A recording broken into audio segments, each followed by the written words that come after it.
Well, this is an exciting time of the year, especially for me. If you'll remember, about a year ago, I was in my second Sunday here, and we started a thing that's kind of new for Prospect Park, but not new for me, and that is we work through something called the narrative lectionary. And I love this lectionary because it works through the Bible narratively. That's why they call it that. But what I like about that is I feel like it really helps people, and it's even helped me just kind of connect the dots of the story of God and God's people. And we forget sometimes that it really is a story. It's really a collection of stories that you need somebody to help you kind of knit them together into one big one. And the previous lectionary, the regular lectionary that most churches work through, is fine and good and has served us well for centuries, really, in some cases. But it works through the Bible theologically. And one of the things that some professors at Luther Seminary discovered about 10, 15 years ago was that, okay, so a lot of Christians have begun to kind of understand some basic theology. We know what we're supposed to think. But what they don't know is how the story actually all works together. People don't realize that Abraham comes before Moses and Moses comes before David, because when you're working theologically, you're working out of chronological order sometimes. And that there's something that rises out of understanding that narrative that can actually impact your theology, which is interesting. All comes back to things that people like English teachers know, which is depending on the lens that you are using to read something, it's going to inform what you take away from it. And so the narrative lectionary kind of opens up, I think, a new way to approach and understand what this whole big book called the Bible is all about. The other thing that I like about it is that it starts always on the first Sunday after Labor Day. I think it's because the narrative lectionary was created by a bunch of Lutherans in Minnesota, and that's how we roll up here. It's like the first Sunday after Labor Day is like a whole other kind of New Year.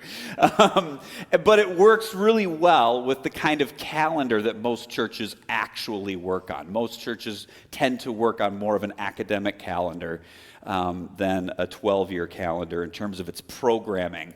And so it fits really well in that regard, which all gets back to, this is going somewhere, by the way, to the idea that just like on January 1st, we celebrate this new year, there's this sense of newness, this sense of starting over, this new beginning. The narrative lectionary allows us to do that with this kind of new year, the fall new year, the academic new year that informs so much of our culture. And so it's like a new beginning again. And that connects to where this lectionary starts, which is always on the first Sunday in it, some form of a creation story. And one of the things about the creation stories that we have in the scriptures that we sometimes forget has sort of happened to us is too much in church history. We have looked at Genesis 1 and 2 and 3 as science and history. And that is wrong. Those chapters, that part of the story is not science. And those who use it as science are using bad science. And I'll just say bad science isn't science, just like alternative facts are not facts. So it's not science and it's not history. It's poetry. It's like epic narrative poetry, which is a whole other ball game. And what that does for us is it, instead of trying to tell us how and when everything came together, it sort of tells us why. And it gives us a sense that no matter what is going on in this world, there are always new beginnings. And so that's why we start here. So that is a lot of context that started to bleed into my actual sermon to kick us off on this new year. It's a 4-year cycle at the narrative lectionary, one for every gospel. Every year you focus on a different gospel. Last year it was Luke. This year we'll get John. But because of that, they kind of figured out 4 different creation narratives. Last year, I believe, if I'm remembering, we were doing the Genesis 2 narrative. Today, we get the very, very beginning.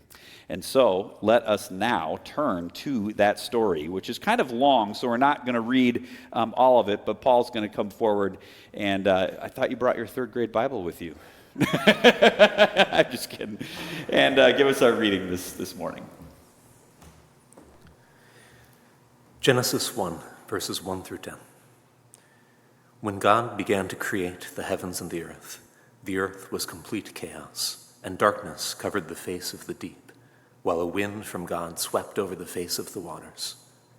Then God said, "Let there be light," and there was light. And God saw that the light was good, and God separated the light from the darkness. God called the light day, and the darkness he called night. And there was evening, and there was morning, the 1st day. And God said, "Let there be a dome in the midst of the waters, and let it separate the waters from the waters." So God made the dome and separated the waters that were under the dome from the waters that were above the dome. And it was so.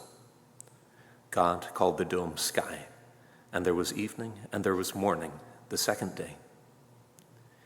And God said, "Let the waters under the sky be gathered into one place, and let the dry land appear." And it was so. God called the dry land earth, and the waters that were gathered together he called seas. And God saw that it was good. All right, thank you. Great reading. It's a good voice. If you could just read to me at night every night, that would be great. So here is just a piece of the creation story. We didn't read through the whole thing because it does get kind of long because, like I said, it's a poem. And in fact, in Hebrew, this thing rhymes. That's how much it's a poem. When you're writing a science book, you don't make it rhyme. Because it would change the science potentially.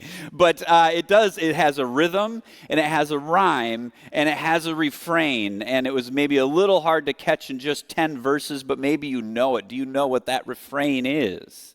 Shout it out if you do. It was good. It was good. Imagine this. It's broken up into 7 days, really, if you include, we'll get there. But at the end of every day, God says it was good. I don't know about you, but I don't come to the end of every one of my days and say it was good. But also within that, there's something else happening that I think we sometimes miss because of this beautiful refrain of "it was good." We just, after everything that happens, God saw it, and God said, "That's good." And I'll just say this as kind of an aside. There's also a little thing in there, like if you ever do something that's good or make something that's good, it's okay to own it and say, "Yeah, I did that. That was good." Because God does that. And so it's okay if we do that too. Here in, the upper Midwest, we get into this sort of stoic Scandinavian thing where "oh, no, I don't do it. I can't do it. No, I don't know. I just try, but we got to own it when we do good things. Just like God does. It's okay to step back and say, "That was good." So I just wanted to name that. One time I hit a triple in softball, and I said, "That was good." And it wasn't because of errors. Anyways, but so there's this constant refrain of "it is good." But if you look at what's happening, and if you actually know the real science, it's also kind of violent, right? What we know of in terms of the creation of this universe, there was a lot of violence. There was explosions. There's gas and fire. And it almost seems out of control. Things are spinning at rates that we can't even fathom, that we couldn't even exist in. And out of all of that violence and that energy and that chaos comes this order that God shapes into something and says, "It is good." And I just began to wonder. I was struggling with this one this week. I've preached on this text many, many times. But coming off of the heels of what we dealt with last week, in terms of a school shooting happening right in our city, and you all know, and bringing in a really heavy sermon and a long one at that. It's like, well, how was the sermon? Well, it was very heavy and dense and troubling, but at least it was long. But I started to think, like, well, how do I put the "it was good" with it? And I wondered if in God's narrative, in this creation story, if it's kind of like I don't know if it's a microcosm or a macrocosm of what our week to week to week can be like. Which is that there's all kinds of violence swirling around us. There's all kinds of danger. There's all kinds of risk. But can we get to the end of the day and somehow find the goodness? Because we also cannot constantly talk about God's good earth, God's good world, and how goodness and beauty are still present in all of what we see and do and experience in this world. And so maybe that's why it's set up that way. They didn't know the science when they wrote it, but when we know about the Big Bang, like that's not like a nice, comforting, gentle image when you really think about it. It's violent. It's got a kind of chaotic strength to it. But at the end of the day, God can see the goodness in it. Can we? Can we get to the end of our days and find the goodness? I say this because it reminded me of just the most simple little spiritual discipline that I once learned that has really changed my life and positively impacted my mental health, which I need all positive impacts on mental health that I can find. It's called the Daily Examen, Examen. I never understood why it's called that. But you come to the end of your day, you calm yourself, and you think through your whole day. You play it back like a movie. Everything that kind of happened. Everything that did happen. The good, the bad, the ugly, the beautiful. You just play it through. And you notice those places that caused you angst or anxiety or fear or uncertainty or sadness. And you don't ignore them just to go to the goodness. This is not some toxic positivity thing that I'm talking about here. We don't ignore the bad stuff, the hard stuff, the destructive stuff. You name it. You look at it and you name it and you say, yeah, that happened. And you just simply offer it back to God. God, will you take this? Because there's no reason for us to hang on to them. Now, there may be something we need to do the next day in it, and that's a whole other prayer. But you just release it. God, just take this. But then you also notice the beauty. You notice the goodness that happened in your day. And more often than not, there's usually something somewhere. If you take the time to sit back and reflect and look, you'll find it. And you give God thanks for that. Thank you, God.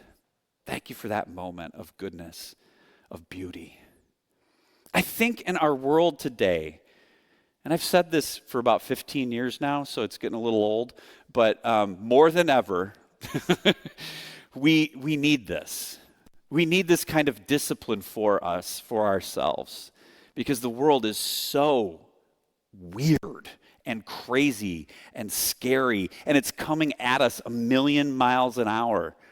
We're getting just deluged with information of things happening all over the place all at once. And it's too much for our brains and our hearts and our minds and our souls and our bodies to carry all at once.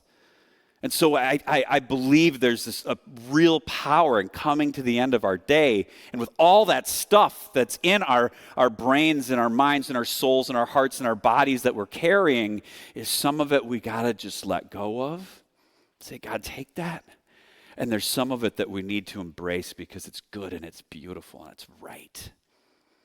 And then you know what happens after that? Hopefully you fall asleep. You wake up in the morning and you do it all over again, just like God did. It was morning, it was evening on the first day, and God said it was good. God created the oceans and the seas and the lakes, and God said it was good. Day 2, 3, 4, whatever it is. I don't remember the days. But that's what's listed out there. And I think it's listed out there because what God is giving us, what the scriptures are giving us in our creation story, is a rhythm for our week. Every day we come to the end, we look on it, we reflect, we release that which is painful and hard and hurt us, and we hang on to and claim that which is good and beautiful. And then this really important part of creation happens at the very end. People like to say, how many days did God create the world? And usually the answer is 6. I say, no, it's actually 7. Because that 7th day, that day of rest, is a necessary part of the creation. Because what happens in our rhythm after day 7? Like today is technically our day 7. Then what? After the rest, after that day of rest, back to day 1. You need that 7th day where now you come together as a community, as a people who have said, let's work through this life together to some degree. And you kind of do now a big, broad, not daily examen, but a weekly examen. I believe this is a huge part of what worship is about. It's our 7th day of creation. It's the day when we don't do the reflecting on our own, we do it together. And we notice the places where we were harmed, where we were hurt, where maybe we did the hurting, where we felt anxiety, where we felt fear, uncertainty. And we name those together. You lift them up here from the pews every Sunday. And we say, God, will you take them? Will you take this thing that is causing me worry? But we also bring in that which is good together, and we lift it up, and we give thanks to God together for these things that are happening. And then you know what happens? We go to bed tonight, we get up in the morning, and we do it all over again.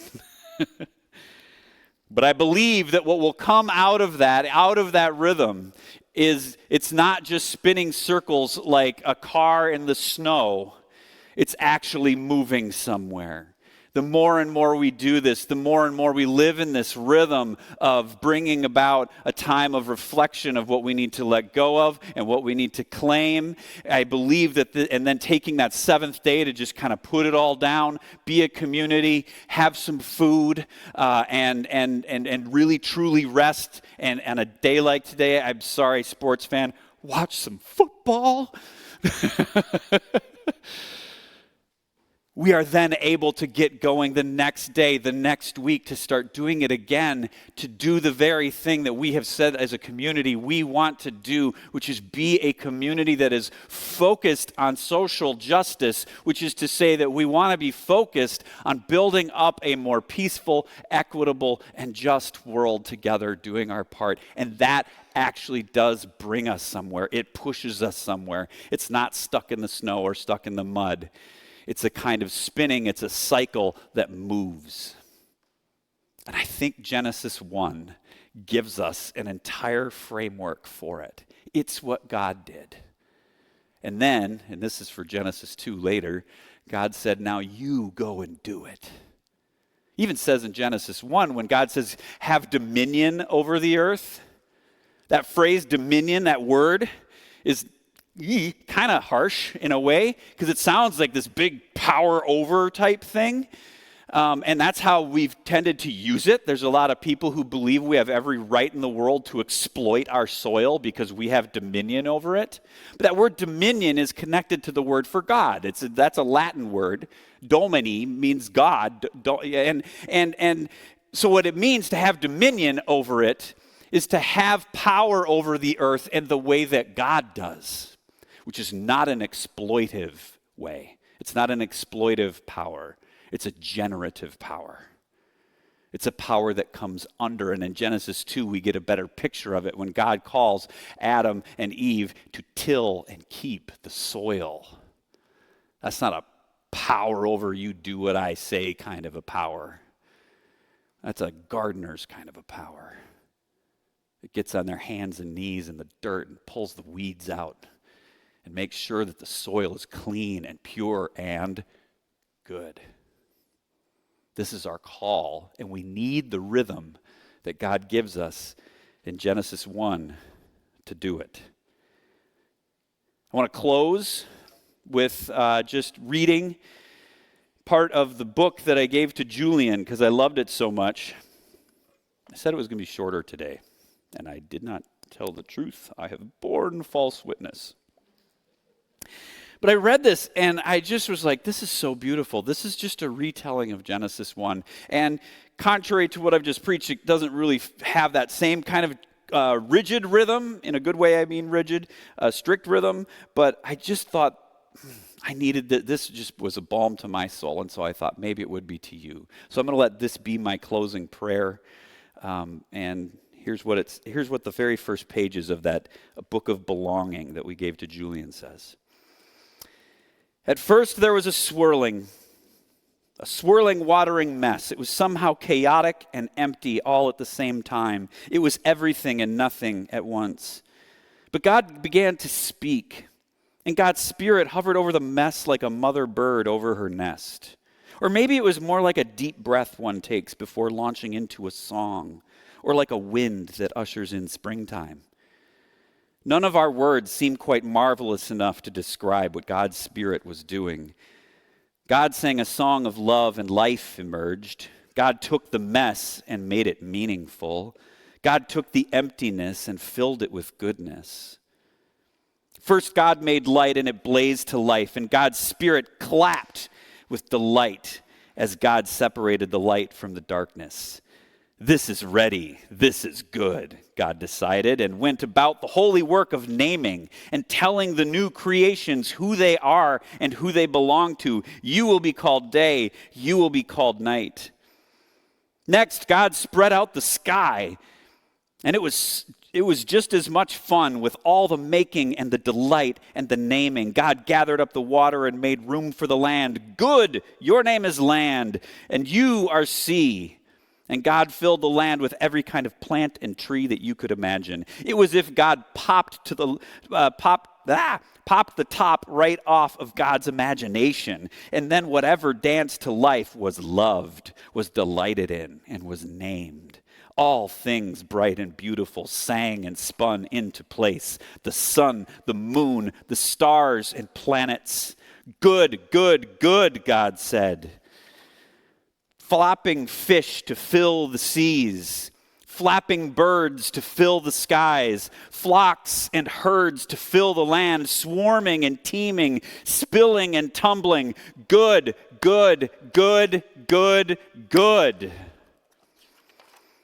Where there was once an echoing mess, there was now a symphony of sights and sounds, all the jolly jumble of a very fine party, but God wasn't done yet. There were a few guests missing. God made humans next, Chava, Eve, and Adam. God formed them from the rich red-brown earth and filled them with God's Spirit so they would be like God. They would create and delight and name just like God. They would care for the plants and the seas and animals, all things bright and beautiful. Very good, God said, like an artist examining their masterpiece.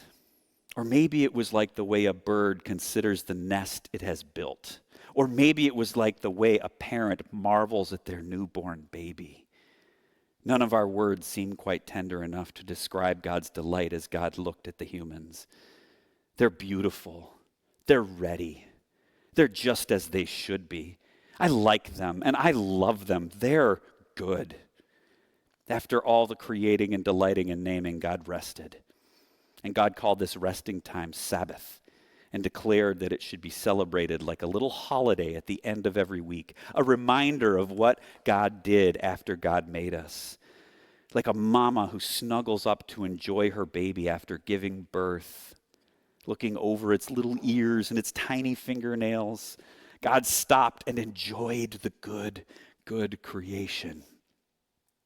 It was as it should be, nothing left to do but be together. And just as you will never stop being your mama's baby, no matter how big you get, God's people will always belong with God, no matter what. God had a dream of togetherness in a world where everything matches the good, good, goodness of God. And guess what? Even though God had finished and creation was ready, the enjoyment was just beginning. In fact, God is still enjoying God's good creation and inviting you to enjoy it too. You belong with God. You are loved by God. You are very, very good. Amen.